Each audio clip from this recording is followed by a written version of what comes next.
미국이나 유럽을 다니다 보면 Are you Chinese라고 물어요. 질문을 받았을 때의 느낌은 그렇게 썩 기분 좋은 느낌은 아니죠. 이게 점점 웃으면서 호기심에 찬 표정으로 아니면 아주 설레이는 표정으로 Are you Korean이라고 물어보는 사람들이 많아졌더라고요. 그게 언제부터냐고 하면 진사입니다. 구독자 여러분들 다시 만나게 돼서 반갑습니다. 저는 미국 문화를 전공한 콘텐츠로 풀어낸 알기 쉬운 미국 문화 책을 쓴 김상조라고 합니다. 반갑습니다.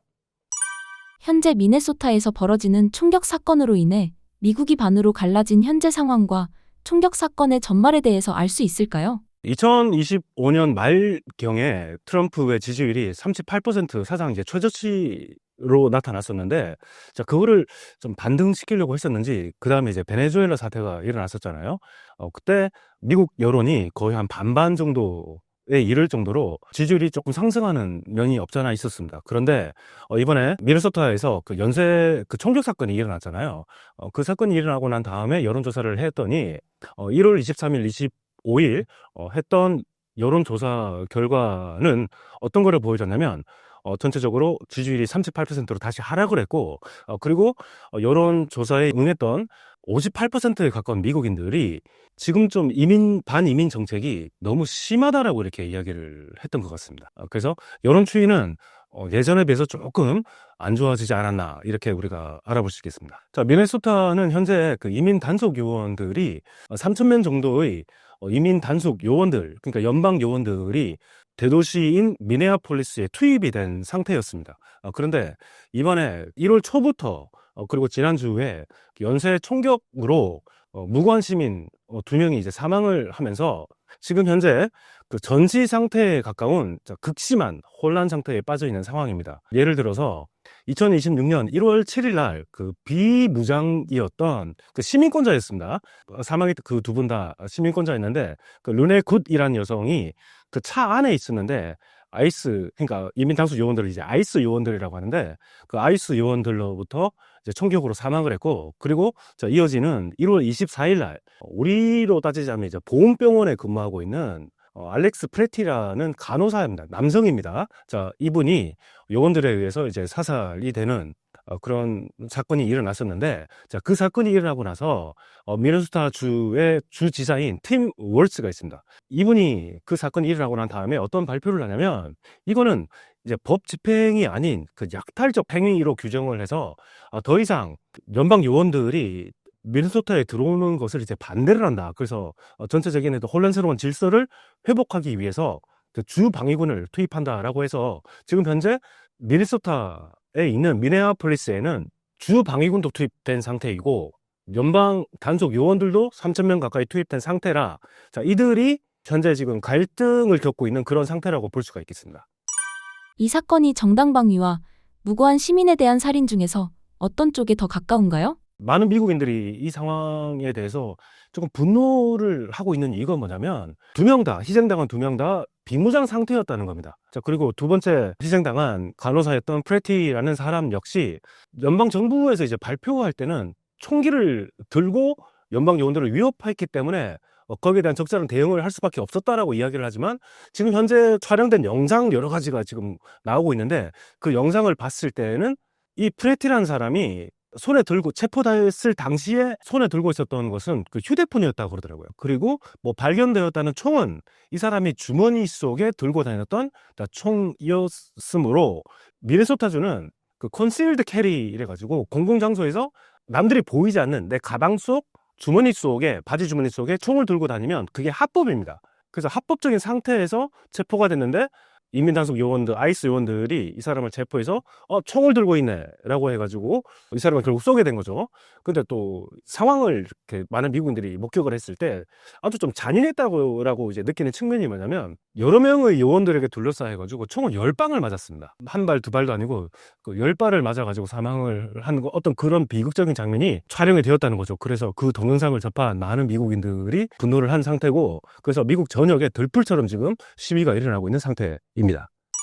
아이스 요원들의 총기 사용이 왜 이토록 무분별해 보이는 것인가요? 한 4가지 측면에서 우리가 생각을 해볼 수가 있는데, 이민 단속 요원들이 그 특수부대 수준의 어떤 훈련과 장비를 좀 갖추고 있습니다. 그래서 기술적인 어떤 전술을 구사하면서 특정한 어떤 대상자에게 극도의 공포를 유발을 해가지고 어떤 우발적인 충돌이 일어날 가능성을 높게 만드는 측면을 생각해 볼 수가 있겠고, 두 번째, 이건 미국인들이 좀 심각하게 생각을 하고 있는데, 불투명한 책임 소재라는 거예요. 뭐 예전에 이제 미네아폴리스에서 그 조지 플로이드 사건 있었잖아요. 그래서 어떤 경찰한테 무릎이 목에 눌려가지고 그 사망을 한 사건 때문에 자, 미국 전역이 그때도 아주 심각한 상황이었는데, 자, 그때는 그 경찰관이 법적으로 처벌을 받죠.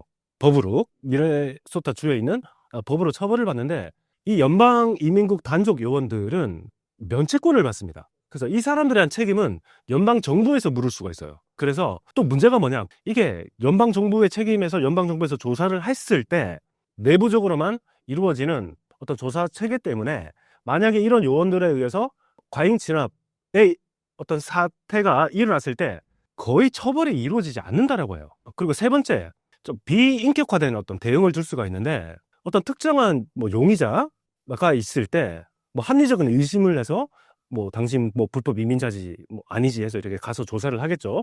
근데 이런 대상자를 범죄자나 자 또는 불법 요소로만 규정하는 어떤 조직 문화로 인해 가지고 어떤 무기를 소지하지 않은 국민들에게도 또는 시민들에게도 넓은 의미의 어떤 급박함을 적용해 가지고 사격하는 사례가 좀 빈번하다고 합니다. 그래서 이 아이스 요원들은 장소와 상관없이 특정 인물에 대한 그 합리적인 의심이라고요. 또는 행정영장이 있다면은 미국 전역 어디든 간에 단속을 진행할 수 있는 합법적인 권한을 가지고 있습니다. 자, 그런 만큼이나 어떤 위험한 일들이 발생할 수 있는 가능성도 아주 높아질 수가 있겠죠. 그래서 많은 미국인들이 이 아이스원들이 누군가를 단속을 했을 때 그러면 합리적인 의심이 들었을 때 단속이 가능하다라고 하는데, 그러면 그 합리적인 의심의 기준은 어디까지인가라고 의문을 던질 수 있다는 거죠.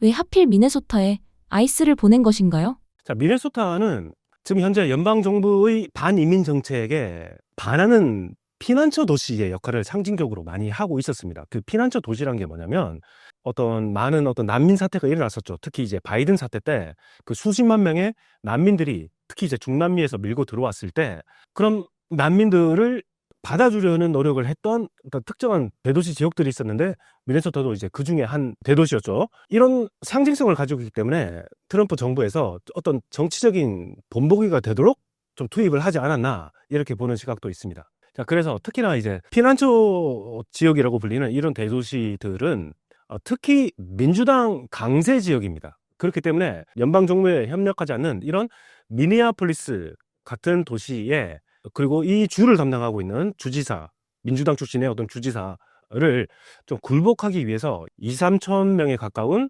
요원들을 투입해서 지금 현재 그 메트로 서지 작전이라고 하거든요. 그런 작전을 펼치고 있는 게 아닌가로 보는 시각도 있습니다. 자, 그리고 또 어떤 문제가 있냐면, 연방 그 이민 단속국이 지금까지는 이제 그 불법 이민을 단속을 하잖아요. 그러면 우리가 봤을 때 불법 이민자는 이제 국경을 차단을 해서 못 들어오게끔 막는 그런 정책을 펼치지 않나라고 생각을 해본다면, 지금까지는 그렇게 했다고 그러더라고요. 그래서 미국과 멕시코 국경 가까운 곳에 이제 벽도 치고 못 들어오게끔 단속도 엄청 이렇게 강화해서 했는데, 이런 국경 문제가 조금 완화가 되고 하니까 이게 이제 내륙으로 들어가서 반이민자의 어떤 문제를 해결하려고 하는 그런 정책적인 변환이 일어났다고 그러더라고요. 그래서 우리가 얼마 전에 로스앤젤레스의 연방 단속 요원들이 들어가는 것도 봤고, 그래서 생각을 해보지도 않았던 이런 미네아폴리스 같은 지역에도 이런 요원들이 들어가서 지금 이런 반이민자를 단속해서 구금을 해서 합법적인 어떤 재판을 통해서 추방을 하는 그런 어떤 조치를 좀 취하고 있는 것 같습니다. 또 왜 이게 미네소타가 되냐면, 어떤 상징성을 볼 수가 있는데, 미국 내에서 가장 큰 그 소말리아계 있잖아요. 소말리아계 미국인들이 살고 있는 곳이 미네아폴리스입니다. 거의 7만 명에서 9만 명에 가까운 소말리아계 난민 출신들이 살고 있는데, 자, 그래서 이제 미네아폴리스를 가면, 저도 여러 번 가봤었는데, 가면 그 대도시 지역에 흑인은 흑인인데 그 복장을 보면은 되게 이슬람권 문화의 복장, 보수적인 어떤 복장을 하고 있는 흑인 같은 사람들을 많이 접할 수가 있었어요. 그래서 저분들이 어디서 왔나 했더니, 제가 2000년대 초반에 그때 들었을 때도 저분들은 소말리아에서 온 사람들이라고 그러더라고요.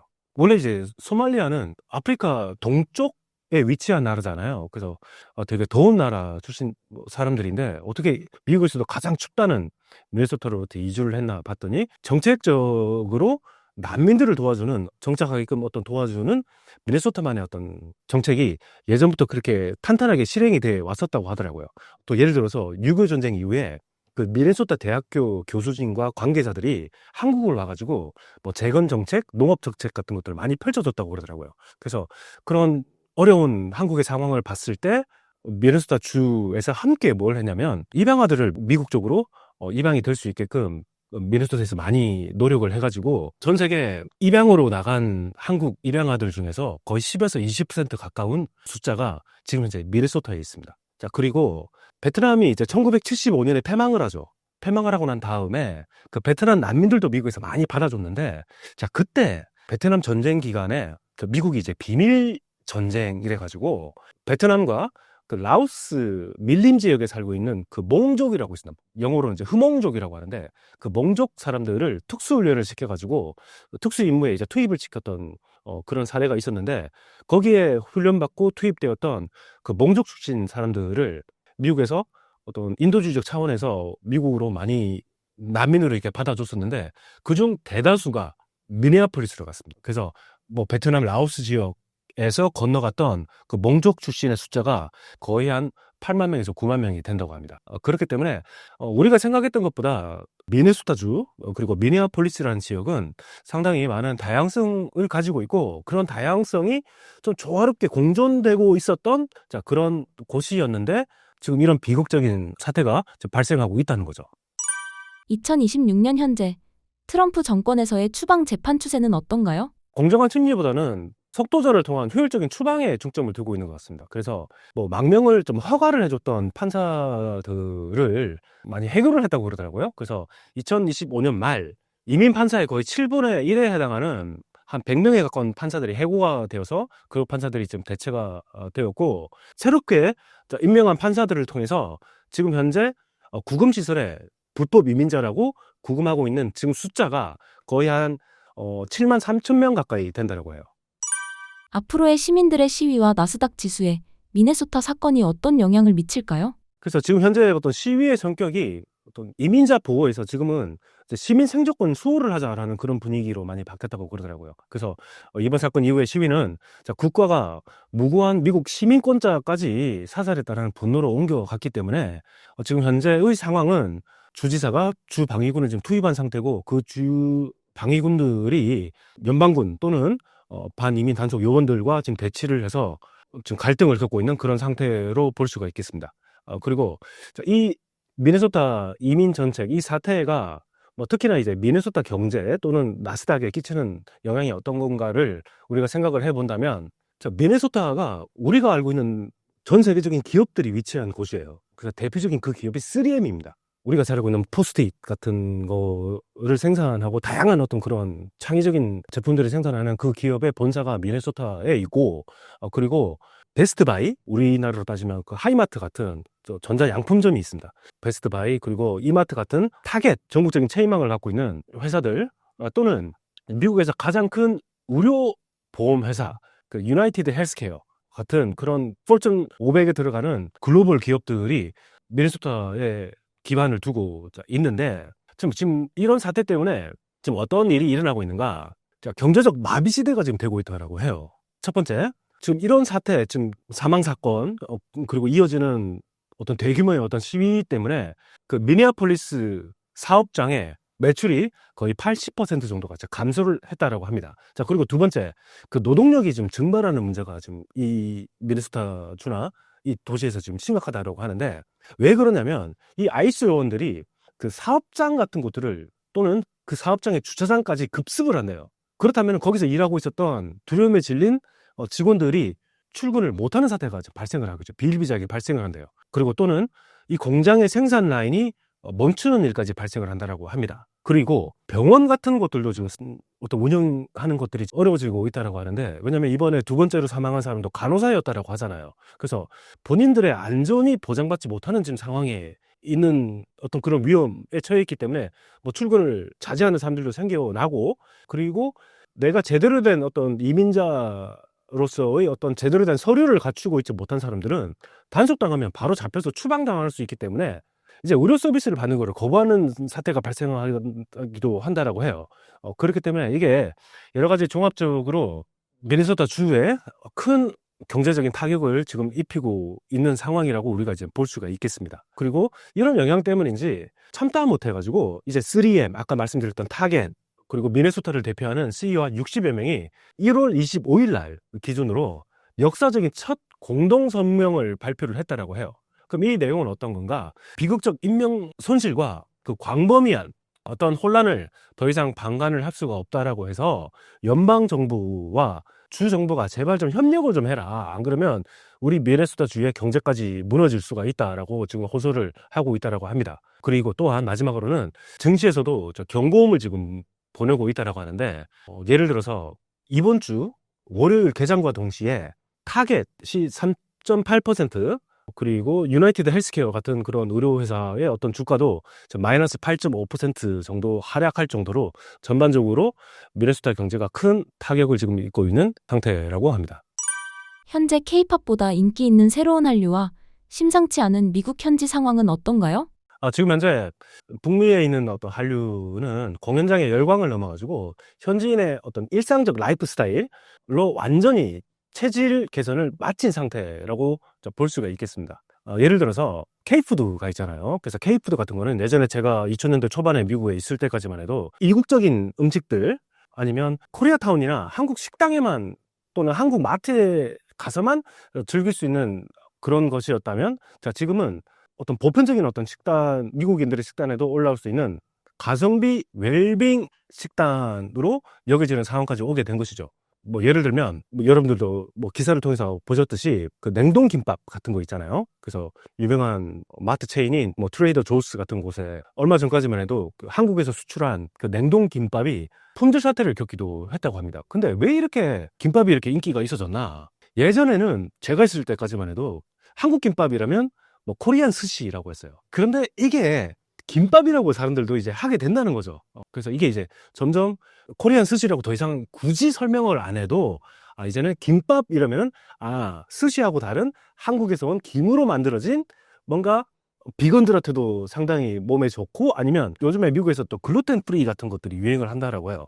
그런 것을 의식을 하면서 식이요법을 조절하는 사람들한테는 아주 이상적인 음식이 될 수가 있다라고 여길 정도로 그런 인기를 얻고 있고, 얼마 전에 그 코스트코 있잖아요. 코스트코에서 뭐 한국에서 김치를 생산하는 그 대기업인 대장한테 부탁을 했다라고 하잖아요. 김치 좀 더 보내달라고, 한국에서 공급된 한국 재료로 만들어진 메이드 인 코리아 김치를 좀 보내달라. 그래서 거기에 대한 수요가 폭발적으로 지금 늘어나고 있기 때문에 지금 사정사정할 정도로 김치까지 인기를 얻고 있는 그런 상황까지 오게 됐다는 거죠. 예전에는 미국 사람들이 이제 김치 이러면 되게 스팅키, 되게 냄새 난다고 했었어요. 근데 이게 많은 이제 미국인들 사이에서도 김치 이러면 이제 발효가 된 음식이 우리 몸에 좋다라는 그런 인식들도 자리 잡고 있기 때문에, 그래서 이런 분위기가 느껴질 정도로 지금 현재 체질 개선을 좀 마쳤다라고 볼 수가 있고, 불닭볶음면 같은 것들도 있죠. 이제 하나의 문화가 됐어요. 그리고 이제는 그 스리라차 소스 있잖아요. 닭소스.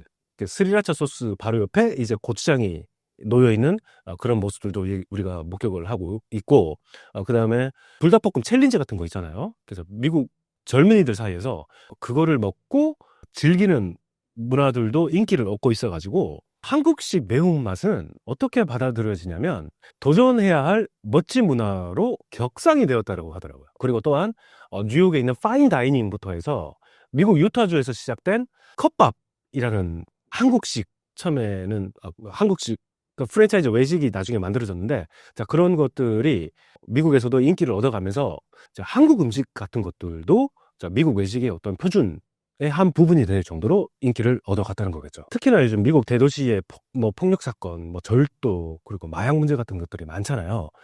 특히나 이제 그래서 그런지 특히나 이제 한류 드라마나 영화를 통해서 접하는 한국은 정말 치안이 잘 지켜주고 안전한 곳이잖아요. 대표적으로 미국인들이 가장 놀라는 게 카페에 가서 마음대로 이렇게 놓고 가서 돌아와도 누구도 그렇게 훔쳐가지 않는 그런 곳이다라는 곳을 접하게 된다면은 미국인들의 어떤 의식 속에는 이게 어떤 판타지적 상상이 될 수가 있는 곳이에요. 아, 현실에 살고 있는 미국이라는 사회는 이렇지만은 내가 접하는 한국이란 나라, 뭐 드라마나 영화를 통해서 한국이란 나라, 접하는 한국이란 나라는 실제 내가 한국을 직접 가봤을 때도 그런 나라일 수 있겠구나라고 하는 그 판타지적 어떤 안전을 주는 그런 나라가 지금 한국이 되고 있다라고 하더라고요. 진짜 그렇잖아요. 어떻게 우리가 보면은 우리는 24시간 무인 마트 같은 것도 있잖아요. 무인 편의점도 있고. 그래서 많은 미국인들이 그러더라고요.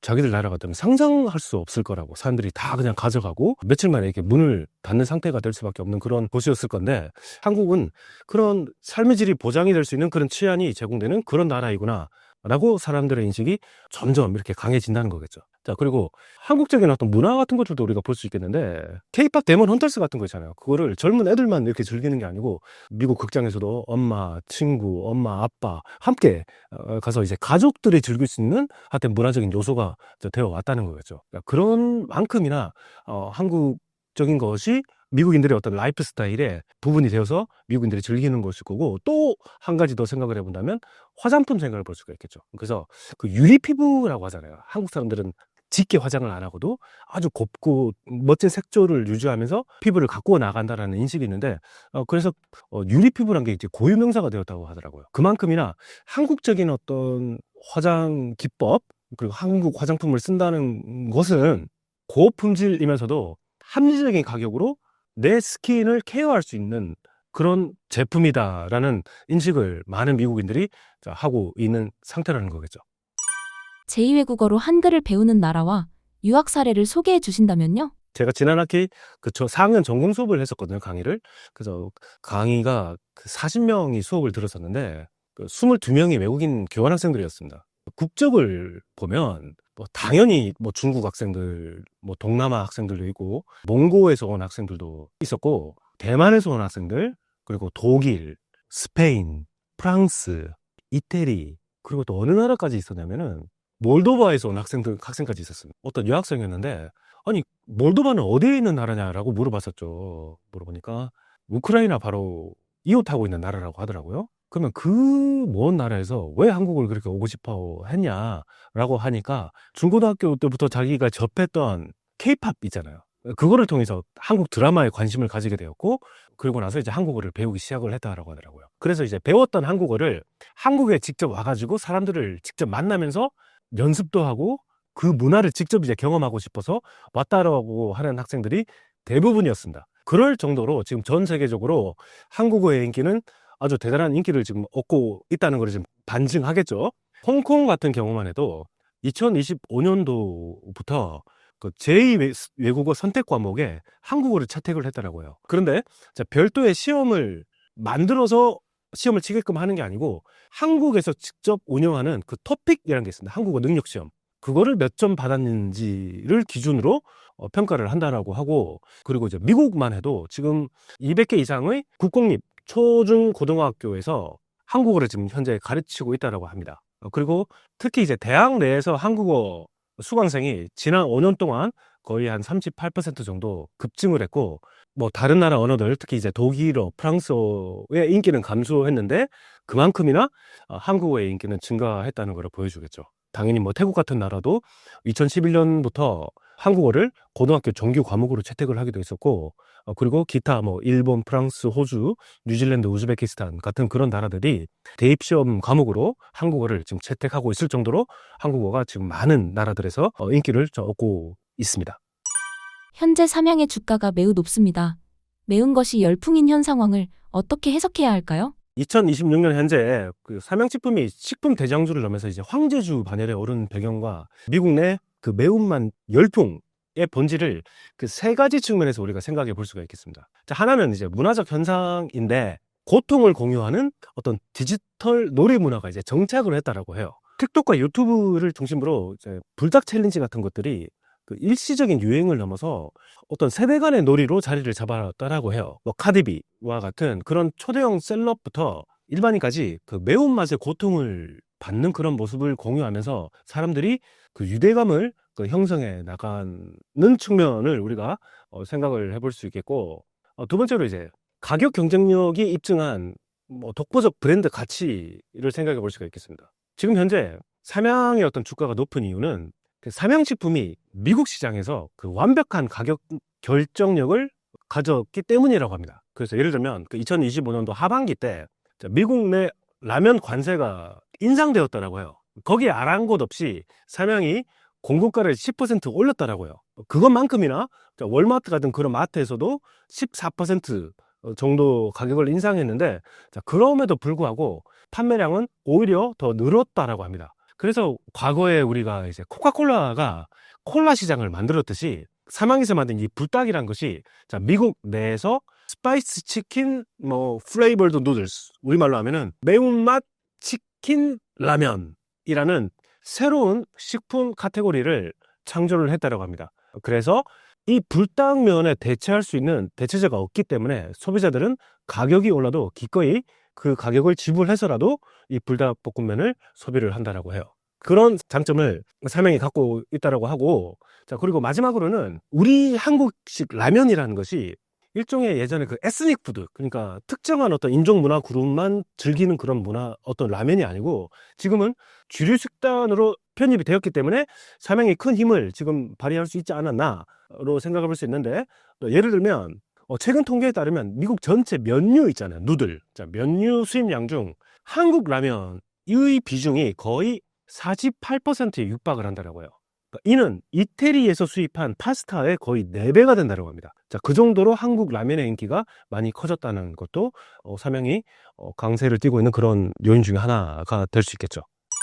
26년에도 한류가 오래 지속되려면 어떤 방법이 있을까요? 그래서 한류가 이제 일시적인 유행을 넘어서 하나의 어떤 문화적인 정체성으로 자리를 잡으려고 한다면 미국 현지 시스템에 깊숙이 뿌리 내리는 게 아주 중요하겠죠. 예를 들면 미국 내 어떤 한국어 학습 분위기를 활용을 해가지고 한국어를 그 대입에 필요한 AP라고 있습니다. AP 과목으로 공식화하는 그런 노력들이 필요할 것 같습니다. 그래서 제2 외국어로서의 한국어를 공고히 해 나간다면 입시와 연계가 돼가지고 그 미래 세대가 끊임없이 한국어를 공부하고 숫자가 계속해서 유입이 되는 그런 구조가 될 수 있지 않겠나 생각해 볼 수 있을 것 같고, 그리고 또 음식을 생각해 본다면 한국에서 온 신기한 음식이 아니고 미국의 식품 공급망 자체를 우리가 장악을 해야 되지 않나 생각해 볼 수 있겠습니다. 그래서 삼양식품이나 CJ 제일제당이 현지 공장을 세워가지고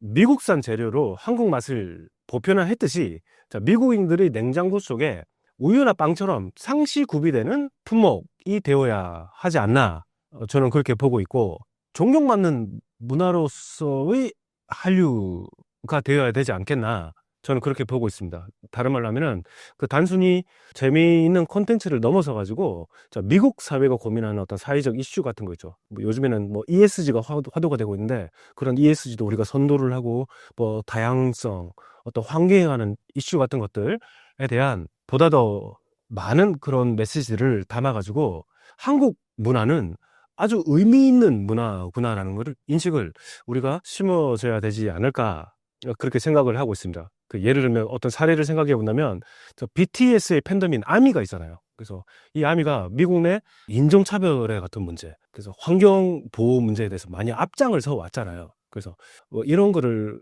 우리가 생각을 해봤듯이 한류가 선한 영향력을 실천하는 그런 문화가 된다면은 보다 더 많은 사람들이 우리 문화를 존중하고 존경하는 그런 분위기가 오는 그런 시대가 올 수 있겠죠.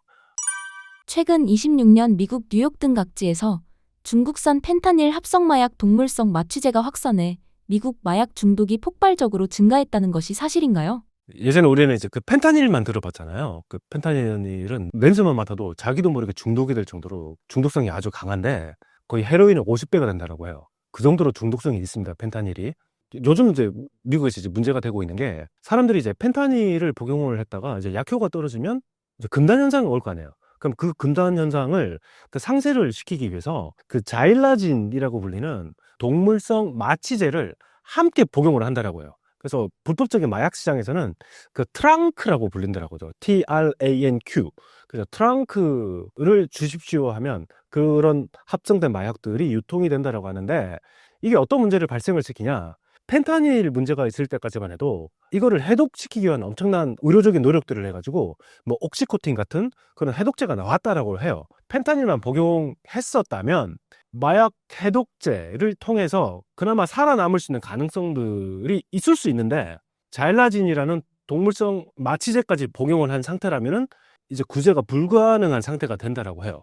그래서 그런 상태에 있는 사람들한테는 어마어마한 피부에 괴사가 일어난다라고 합니다. 그래서 이 피부 괴사가 왔을 때 어떤 사람들은 병원에 갔다라고 해요. 갔는데 병원에서 당신들 치료해 줄 수 있는 방법이 전혀 없으니까 그냥 나가라고 했다라고 하더라고요. 그 정도로 지금 마약 문제가 그 펜타닐을 넘어서서 합성 마약의 문제인 그 트렁크까지 갔다라고 해요.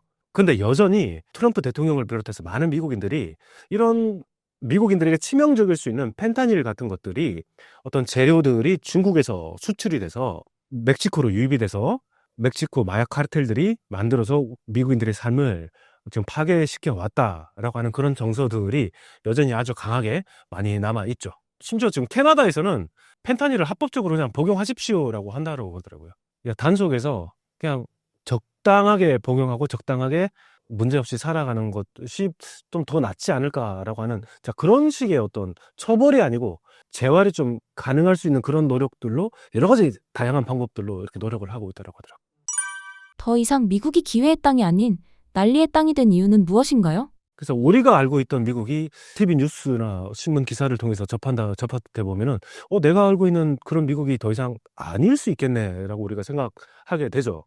그 대표적인 게 이 미국이 우리는 항상 기회의 땅이라고 생각을 하잖아요. 근데 이게 이 난리의 땅이라고 이렇게 생각할 수밖에 없는 그 세 가지를 처음에 생각해 본다면, 이게 이제 인플레이션, 물가 상승과 인플레이션 때문에 이 중산층을 덮친 어떤 생활비 지옥을 한번 들 수가 있겠습니다. 이 어느 정도로 물가 상승이나 인플레이션이 중산층을 힘들게 지금 만들어 오고 있냐면, 그 빅맥 지수가 있잖아요. 예전에는 제가 살 때 2000년대 초반 제가 살 때만 해도 뭐 빅맥 세트 메뉴는 한 5불에서 6불이면 이렇게 먹을 수 있었어요. 그런데 지금은 뭐 15에서 18불 정도를 내야 먹을 수 있으니까, 그러면 우리 돈으로 거의 2만 원이 넘어가잖아요.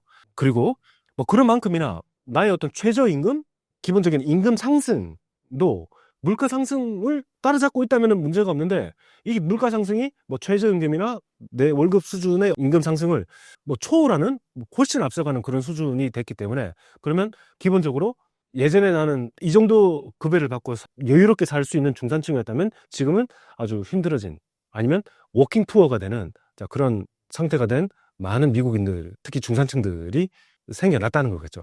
그리고 두 번째, 예전 같지 않은 팀 문화 같은 거 있잖아요. 그래서 예전에는 그냥 식당에서만 준다거나 아니면 배달 왔으면 배달하는 사람한테만 주는 게 팁이었다면은, 지금은 어디를 가나 팁을 내게끔 되어 있는 시스템이 됐대요. 그래서 굳이 내가 받은 서비스도 없는데 내가 피같이 벌었던 돈을 팁으로 내야 되는 그런 불편한 상황들, 그리고 나를 피곤하게 만드는 그런 상황이 된 곳이 미국이라고 느끼는 사람들이 많이 있대요. 그래서 미국은 예전과 다르게 또 팁플레이션, 인플레이션이 아니고 팁플레이션이 된 나라가 지금 우리가 지금 목격하고 있는 바로 이 나라다라고 하는 그런 인식들이 많이 자리 잡고 있다라고 해요. 그리고 세 번째, 범죄를 들 수가 있겠습니다. 가끔씩 TV 뉴스에 마트나 뭐 슈퍼마켓이나 뭐 편의점 이런 것들이 약탈당하는 장면들을 우리가 보잖아요. 그러면 우리가 생각하기에 뭐 월마트나 이런 것들이 약탈을 당하면 그냥 경찰이 와서 잡아가면 되지 않느냐라고 생각해 볼 수 있는데, 이게 예를 들어서 LA나 뉴욕시 같은 그런 대도시 같은 곳에, 캘리포니아나 뉴욕 같은 그런 주에서는 $950의 비극이 있다라고요. 이게 무슨 말이냐, 법으로 내가 어떤 절도를 했을 때 가치가 $950 미만의 가치가 되는 것들을 내가 절도를 했다 그러면 그냥 경범죄로 크게 처벌을 받지 않는다라고 해요. 이게 법으로. 그렇기 때문에 마트에 가가지고 내가 뭔가를 들고 찝어서 그냥 나가도 내가 감옥에 가거나 큰 법적인 처벌을 받는 그런 상황이 아니기 때문에, 오히려 이런 법 규제 때문에 그 법을 악용하는 그런 범죄들이 좀 많이 늘어나고 있다고 합니다. 그렇기 때문에 절도 사건이 너무도 이제 빈번해지니까 손해를 보는 입장은 다 마트나 이런 쪽이겠죠. 그래서 특히 대도시 지역에 있는 월마트, 타겟 이런 마트 체인점들이 지금 현재 어마어마하게 지금 많이 문을 닫아 왔습니다. 그리고 있다고 하더라도 그런 마트에 들어가면 치약, 샴푸 또는 초콜릿 같은 생필품조차 내가 만져볼 수 없는 그냥 유리장에 열쇠가 채워진 채로 그렇게 보관이 되어 있는 것을 불편하게 부탁을 해서 꺼내서 사가는 그런 상태가 되었다는 거겠죠. 자, 그리고 그런 만큼이나 도심 지역이 많은 어떤 위험한 상황들을 발생시키고 있어가지고 그곳에 살고 있는 많은 사람들이 교외 지역으로 탈출하는 그 엑소도스 현상이 발생을 하고 있더라고요. 자, 그리고 아까 처음에 말씀드렸던 그 마약 문제 있잖아요. 좀비 현상. 많은 미국인들이 그 중원안 때문에 노숙자가 될 수밖에 없는 상황에 처해졌는데, 노숙 상황에 처해졌던 많은 미국인들이 펜타닐 같은 마약 중독 상황에 빠진 경우들이 많이 있어 왔습니다. 그래서 뭐 이런 것들을 생각을 해본다면은, 미국이 예전 같지 않은 풍요롭고 아주 저렴한 가격에 즐길 수 있는 그런 곳이었다면 지금은 더 이상 그런 곳이 아닌 나라가 되어버렸다는 거겠죠. 마두로 생포에 관한 미국 시민들의 여론은 어떤가요? 트럼프가 마두로를 군사 작전을 통해서 미국으로 잡아왔잖아요. 그래서 이제 미국 법정에 세워가지고 처벌을 하겠다라고 했던 그 명분이 뭐였냐면, 그 마약 거래 때문에, 그 마약 유통 때문에 이 사람을 마약 때문에 처벌을 하는 거다라는 명분을 내세웠잖아요.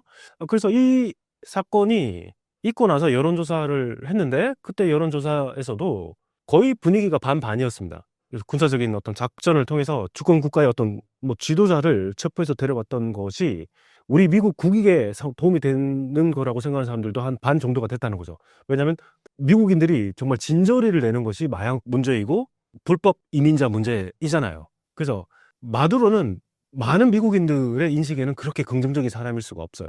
아까 방금 말씀드렸듯이 마약에 관련돼 있는 지도자가 될 수 있고, 그리고 마두로가 망친 베네수엘라 경제 때문에 거의 90만 명에 가까운 베네수엘라 사람들이 난민의 형태로 미국에 건너가게 되었어요. 그러면 세금 내고 사는 미국인들 입장에서 내가 열심히 노력해서 내 국가에 내었던 이 세금이 마두로 같은 사람이 망쳐놓은 국가의 난민들을 위해서 나간다라고 생각하는 그런 정서가 있다면은, 그런 정서도 어느 정도는 이해를 할 수 있는 측면이 있지 않을까. 그래서 여론이 반반인 것 같습니다. 샌프란시스코가 IT 기술 혁신의 중심지로 굳건했던 이유는 무엇인가요? 그 샌프란시스코라는 곳은 단순한 공업 단지가 아니고, 기본적으로 이 도시의 역사를 바라본다면 이 도시는 저항과 자유라는 그 독특한 문화적 토양 위에서 탄생했습니다. 이 도시가. 그래서 샌프란시스코가 그 IT 혁신의 성지가 된 이유는 히피 문화, 예전에 어떤 히피 문화의 자유분방함과 세계 최고의 산학 협력 생태계, 그리고 실패를 기꺼이 수용하는 자본 구조가 결합했기 때문입니다. 그러니까 샌프란시스코는 1960년대 히피 문화하고 반전 운동의 본거지였습니다. 그래서 이 기존 질서에 저항하는 문화가 나중에 도래했던 IT 기술하고 만나면서 혁신의 기초가 되었습니다. 예를 들어서 우리가 PC, 퍼스널 컴퓨터, 개인용 PC를 둘 수가 있었는데, 과거에 처음에 이제 컴퓨터가 만들어졌을 때는 이 컴퓨터는 정부나 대기업만 소유하는 통제 도구였습니다. 하지만 샌프란시스코의 젊은이들은 컴퓨터를 개인에게 돌려줘가지고 권력을 분산하자는 히피적 발상을 했습니다. 그래서 나온 것이 스티브 잡스하고 위즈니악이 만든 애플이었죠. 바로 이 애플 컴퓨터가 반문화 정신의 산물이었다는 거죠.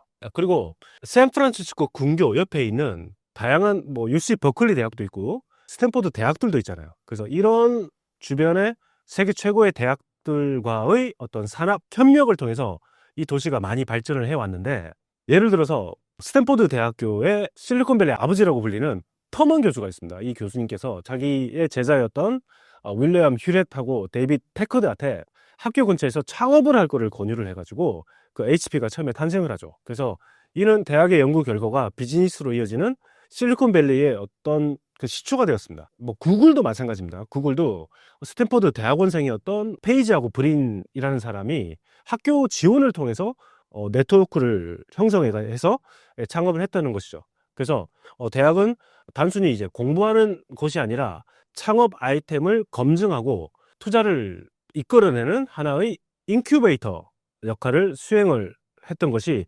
샌프란시스코를 오늘날 IT의 중심지로 만들었던 것 같고, 자, 그리고 세 번째는 뭐 실패해도 괜찮다는 그런 마인드 있잖아요. 샌프란시스코 금융문화는 보수적인 어떤 뉴욕의 금융문화와는 다르게 실패라는 것을 하나의 어떤 경력이자 자산으로 봐주는 그런 문화가 있다고 합니다. 그 사례가 바로 그 페이팔 마피아라고 불리는 사람들인데, 온라인 결제 시스템, 미국에 가시면 그 페이팔이라는 걸 많이 쓰게 되는데, 그 온라인 결제 시스템인 페이팔을 창립한 사람들 있죠. 그 누가 창립을 했었냐면 앨런 머스크, 그다음에 피터 틸 같은 사람들이 창립을 했는데, 이 사람들이 페이팔을 창업하고 큰 돈을 벌어가지고 다 갈라지게 되죠. 그래서 각자 창업했던 이 회사들이 뭐 테슬라, 뭐 링크드인, 유튜브 같은 것들이 만들어지게 됩니다. 그래서 이 사람들은 자기들의 돈을 번 뒤에 다시금 후배 스타트업한테 투자를 해가지고 성공의 어떤 선순환 구조를 만들어냈다라고 합니다. 그래서 실패를 해도 괜찮으니까 열심히 노력하면은 우리가 투자를 계속 해주겠다라고 하는 그런 문화들이 계속 이어져 나와서 오늘날 샌프란시스코는 전 세계 인재들을 끌어모으는 하나의 멜팅팟이 되었던 것이겠죠. 반대로 라스베이거스가 몰락하고 있다는 것이 사실인가요? 라스베가스의 몰락이라는 것은 물리적 소멸이 아니고 전통적인 카지노 자본주의 모델의 종말이 아닌가라고 볼 수가 있겠습니다. 지금 현재 라스베가스가 몰락의 징후를 보인다라고 평가받는 그 이유는 첫 번째, Z세대. 요즘의 Z세대는 도박을 기피를 한다라고 해요. 두 번째, 치솟는 물가와 예전과 다른 어떤 가성비 상실. 그리고 세 번째는 라스베가스 근처에 있는 수자원이 고갈되는 어떤 환경적인 한계 때문에 지금 현재 이 도시가 어려움을 겪고 있지 않나라고 본다라고 합니다. 예를 들어서 요즘 Z세대는 예전과 다른 어떤 소비 패턴의 어떤 변화를 보여주는데, 이 세대는 예전에 부모 세대가 라스베가스를 가가지고 슬롯머신 앞에 앉아가지고 운을 바라면서 그 도시 자체를 즐기려고 했다면은, 요즘 Z세대는 라스베가스를 갔다면 자기들이 인스타에 사진을 찍어서 올릴 만한 아주 멋진 수영장, 파티, 뭐 미슐랭 레스토랑 또는 어떤 몰입형 전시에 돈을 쓴다라고 해요. 그래서 그 소비의 어떤 그 문화가 좀 달라졌다는 걸 보여줄 수 있고, 소비 패턴의 어떤 변화를 보여주는 것이 어느 정도로 반영이 되냐면, 과거에는 카지노 수익이 그 전체 수익의 7, 80%를 차지를 했는데, 요즘에는 그 비도박 수입 있잖아요. 그래서 숙박, 음식, 공연 이런 것들이 그 절반 이상을 차지한다고 합니다. 그래서 카지노 입장에서는 도박 안 하는 관광객만 늘어나는 것이 수익성 악화라는 측면에서 몰락으로 비춰질 수가 있겠죠. 자, 그리고 예전과 다르게 라스베가스는 이제 더 이상의 어떤 가성비 천국이라는 인식이 이제 없어요. 제가 있을 때만 해도 라스베가스 가면 정말 적은 돈으로 정말 멋진 호텔, 숙박, 공연을 즐길 수 있고 다양한 어떤 먹거리까지 함께 즐길 수 있는 그런 곳이었는데, 지금 더 이상 그런 곳이 아니에요. 예를 들어서 호텔만 하더라도 예전에 사람들이 내지 않았던 그 리조트 피 같은 게 있습니다. 리조트 피 같은 게, 내가 만약에 10만 원에 호텔을 예약했으면 호텔에 체크인을 갔을 때 10만 원만 내는 게 아니고, 이 사람들이 추가로 별도로 50불이라는 비용을 부과를 한다라고 해요. 그래서 이거는 숙박하는 사람이라면 의무적으로 내는 돈이라고 하는데, 그러면 이 리조트 피라는 게 뭐냐면, 호텔에 오시면 인터넷 쓰시는 비용, 뭐 사우나 쓰시는 비용, 이걸 다 포괄해서 이 비용을 따로 해서 이제 부과를 하는 것입니다라고 하는데, 사람들은 내가 10만 원에 숙박하겠다고 하는데 이제 그런 불필요한 비용들이 아주 많이 추가적으로 발생을 한다는 것 때문에 불편함을 느낀다라고 해요. 그래서 예전에는 주차장도 공짜 무료였는데 지금은 주차장 그런 것들도 무료가 더 이상 아닌 상태가 되었다고 하더라고요. 그 라스베가스 호텔이 있는 곳을 스트립이라고 하거든요. 라스베가스 스트립. 그 스트립 지역에 있는 뭐 다양한 호텔들이 있는데, 스타벅스랑 커피 한 잔만 하려고 해도 거의 한 2만 원 정도가 된대요. 뭐 그래서 어떤 바에 가서 맥주 한 잔 하려고 하면 뭐 한 몇만 원 나오는 그런 상황이기 때문에 점점 사람들은 안 가게 되고, 굳이 라스베가스에 가더라도 사람들이 줄 서 있는 곳은 어디냐면 편의점 앞이라고 그러더라고요. 그나마 편의점에서 사는 것들이 물값도 싸고 음료 같은 것들, 뭐 주류 같은 거 사는 게 그나마 저렴하니까 어떻게 보면 소비가 양극화된다는 측면도 생각을 볼 수가 있겠죠. 그래서 라스베가스가 여러 가지 물가, 숙박비, 다양한 어떤 그런 것들이 비싸진 만큼이나 돈 있는 사람한테는 큰 문제가 없겠죠. 그리고 내가 만약에 중산층이고 경제적으로 여유가 좀 덜 한 사람들이라면은 예전에 비해서 뭐 두세 배 되는 어떤 비용을 지불해서는 좀 무리가 되는 그런 경제적인 상황이겠죠. 그래서 나중에는 점점 라스베가스를 방문하는 숫자들이 점점 줄어들면 줄어들수록 부자들 입장에서 더 편하고 좋을 수 있겠네요.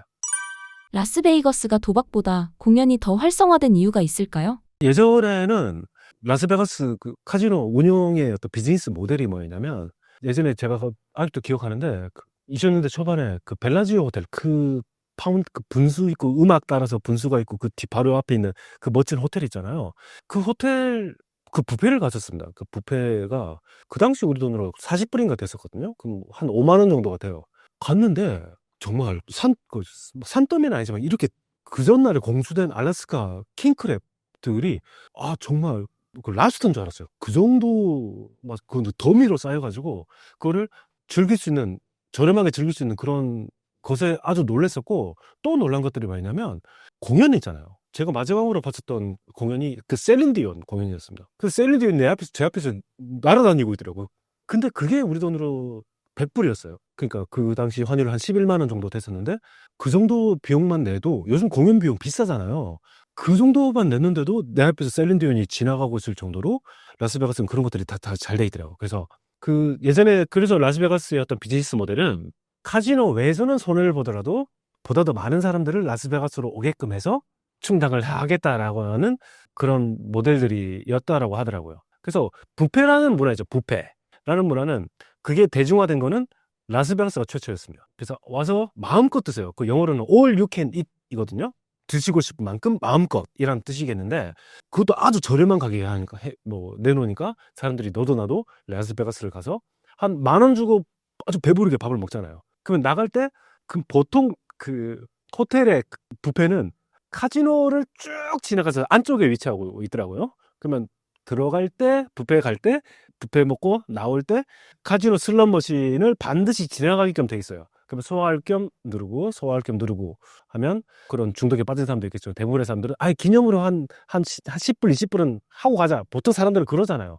그러니까 대부분의 비용들은 다 상세가 됐는데, 그게 나중에 2000년대 넘어가면서 기업화가 됐다고 그러더라고요. 그 호텔 카지노 사업 전체가. 그래서 특정한 어떤 대기업 하나, MGM 대기업 둘이 이런 호텔이나 카지노 사업을 기업화시켜가지고 이윤을 극대화시키는 그런 방향으로 나갔다라고 하더라고요. 수익이 안 되는 배 더 이상 안 돼.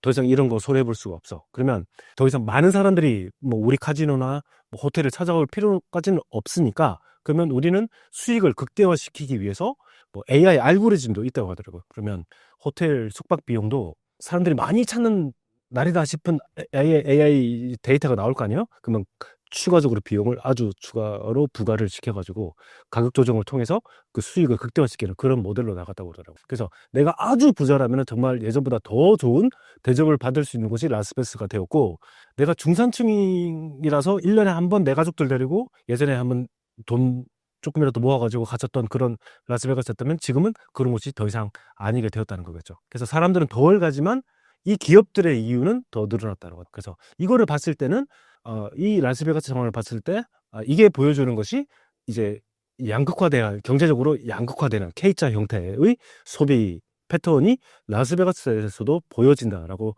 보는 사람들도 많이 있습니다.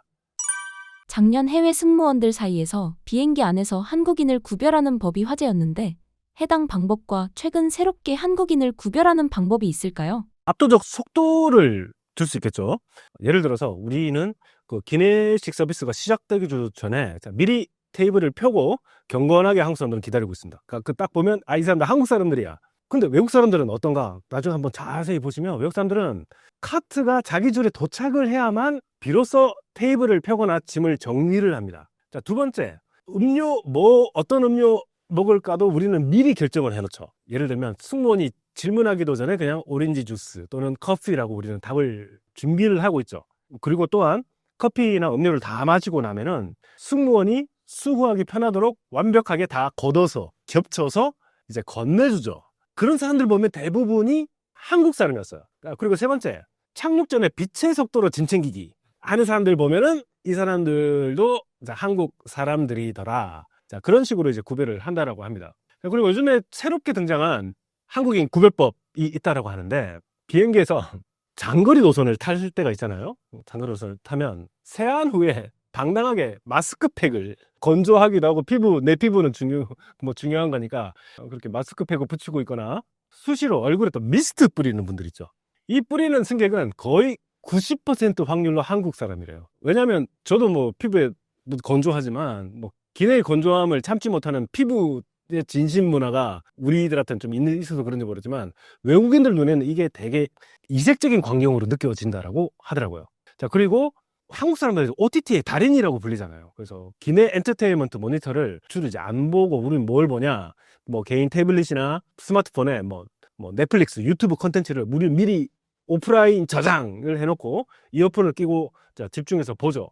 자, 그러면 또 한국 사람이고, 또 한국 사람을 구별하는 방법은 제가 가르쳤던 외국인 학생들이 또 의아하게 느낀 그런 점이었는데, 비행기에서도 한국 사람들은 기내식이 끝나자마자 화장실 앞에 줄을 서가지고 칫솔을, 치약 세트를 들고 양치를 기다리는 집단이다라는 근식이 있대요. 그래서 누가 기내식 먹자마자 줄 서서 기다리고 있으면 이 사람들은 한국 사람일 가능성이 높다라는 평이 많대요.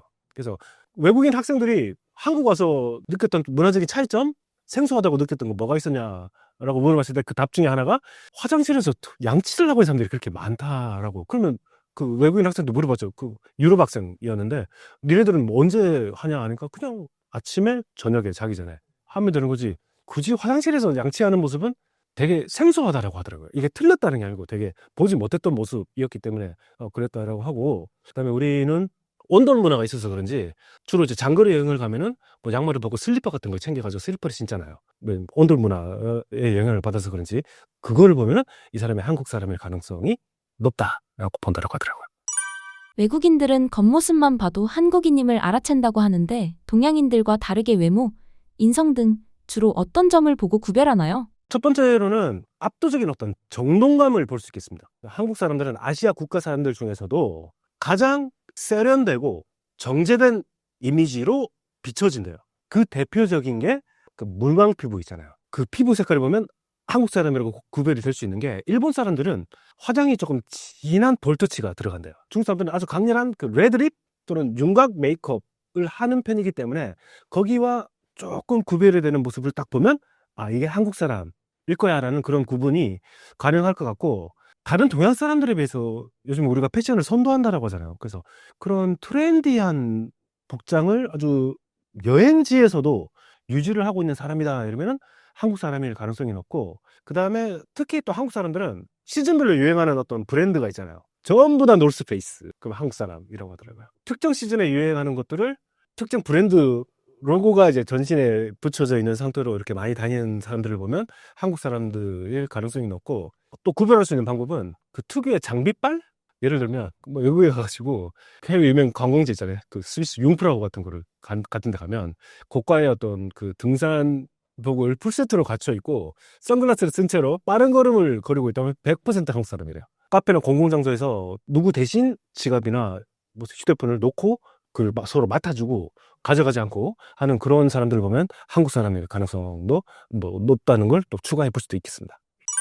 많은 동양인 중에서 한국인을 구별하는 방법과 한국인이 인성이 더 좋다는 게 사실인가요? 그래서 예전에 미국이나 그 유럽을 다니다 보면 미국인들이나 유럽인들이 Are you Chinese라고 물어요. 그게 제일 먼저 물어보는 사람들이 있어요.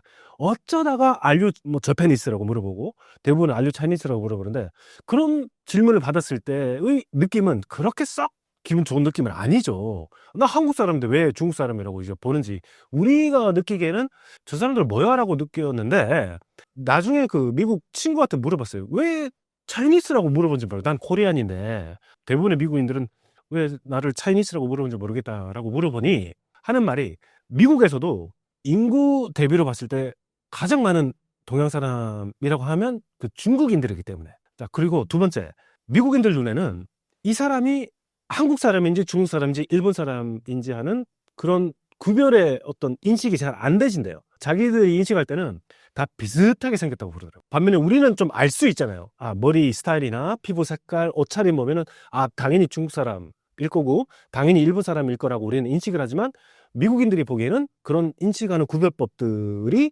우리하고 좀 다를 수 있겠구나라고 하는데, 이게 점점 아주 웃으면서 또는 아주 호기심에 찬 표정으로, 아니면 아주 설레이는 수줍은 어떤 표정으로 이제 알류 코리안이라고 물어보는 사람들이 많아졌다라고 해요. 그게 언제부터냐고 하면 이제 뭐 점점 한류 문화가 이제 점점 발전하고 많은 어떤 미국의 전 세계 뭐 젊은 사람들로부터 세대에 걸쳐서 보다 더 많은 사람들이 뭐 한류나 K-팝, K-드라마, 한국 영화를 이렇게 접하면서 한국적인 것이 아주 멋지고 한번 배워보고 한번 경험하고 싶은 것이라는 그런 인식들이 자리 잡기 시작을 한대요. 그래서 자기들이 만약에 유럽의 어떤 지역에 한국 사람이 방문을 했으면 한 번도 보지 못했던, 정말 만나보고 싶었지만 만나보지 못했던, 가보고 싶었지만 아직까지는 가보지 못했던 나라의 사람, 즉 한국 사람이 자기 눈앞에 딱 나타났을 때 정말 설레는 감정으로 한국 사람이라고 물어보는 사람들이 훨씬 더 많아졌다라고 하잖아요. 그래서 I am Korean, 나는 한국 사람입니다 라고 말을 해주면 그렇게 기분 좋아하는 사람들이 많아졌다잖아요. 인성은 잘 모르겠죠. 제가 미국에 정말 가고 싶었던 이유도, 미국에 가면 정말 한국과 다른 뭔가 멋진 교육을 좀 받아볼 수 있고, 보다 더 우리보다 뭐 나은지는 모르겠어, 다양한 사람들을 만날 수 있는 그런 기회라고 생각했기 때문에, 그 사람들이 우리한테 코리안이라고 물어본다면 그 사람들 마음속에 내재가 돼 있는 뭔가 한국 문화가 가지고 있는 뭔가 발전된 어떤 배워보고 싶은 어떤 요소들, 그리고 자기들이 뭔가 따라하고 싶었던 한국 사람들의 어떤 정체성 같은 것들, 배워보고 싶은 것들, 자, 그런 것들이 다 투영되어 있기 때문에 물어본 게 아닐까. 그래서 우리나라가 올해도 그 여권 파워가 여전히 2위지 않습니까? 근데 이게 뭐 경제력만 나타내 주는 게 아닌 거잖아요. 여권 파워가 우리가 2위라는 것이 단지 우리나라 뭐 경제가 세계 10위권이라고 하는데, 그러면 우리 여권 파워는 10위가 돼야 되겠죠. 그건 아닌 거잖아요. 그럼 우리 여권 파워가 2위가 된다는 거는 뭐 경제력도 있겠지만은 문화적으로 비춰지는 어떤 상당히 긍정적인 모습들, 사람들이 좀 배워보고 싶은 요소들, 그리고 우리도 이제 선진국이 되었기 때문에 어디 나라 가가지고 불법을 저지르는 그런 일은 거의 없잖아요. 그래서 이 여권을 가지고 있는 한국인을 자기 나라로 받아줬을 때 발생할 수 있는 어떤 문제들이나 불법적인 요소들이 아주 극히 드물기 때문에, 그런 복잡한 요소들이 합쳐져서 시너지를 발휘하기 때문에 우리나라 여권 파워가 2위인 게 아닌가라고 볼 수가 있겠죠.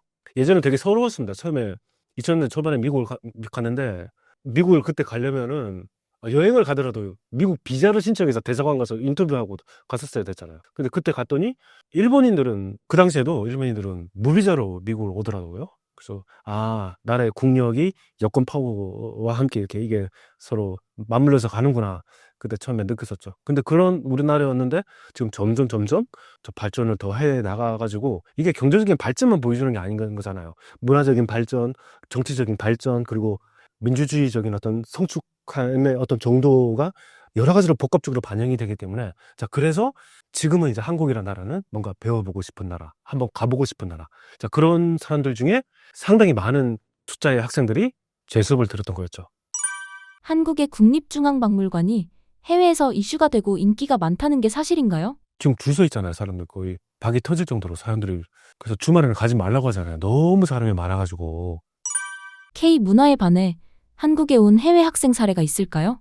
가르쳤던 학생 중에 그 우크라이나 옆 나라에 있는 그 몰도바에서 온 여학생이 있었습니다. 그 여학생한테 한국에 왜 오게 되냐 하니까, 몰도바는 되게 그 나라는 생소하잖아요.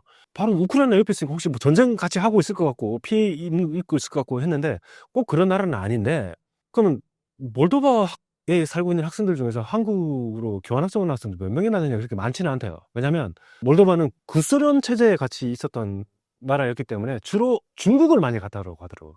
유학을 가거나 교환학생을 가면 주로 중국을 갔는데, 이게 점점 몇 년 전부터 바뀌기 시작을 했다고 그러더라고요. 그래서 중국을 갈 바에는 차라리 한국을 가겠다라고 선택을 한 학생들이 훨씬 많아져서 자기도 그래서 한국에 정말 오고 싶었었다고 하더라고요. 자, 그리고 또 기억에 남는 학생이 누구였냐면 스페인에서 온 그 여학생 2명이었는데, 그 여학생들은 수업에서 1, 2등을 했습니다. 정말 열심히 공부를 하더라고요. 그래서 스페인에서 왜 왔지 싶었거든요. 그런데 나중에 그 학생들 그 인스타 릴스를 통해서 봤어요.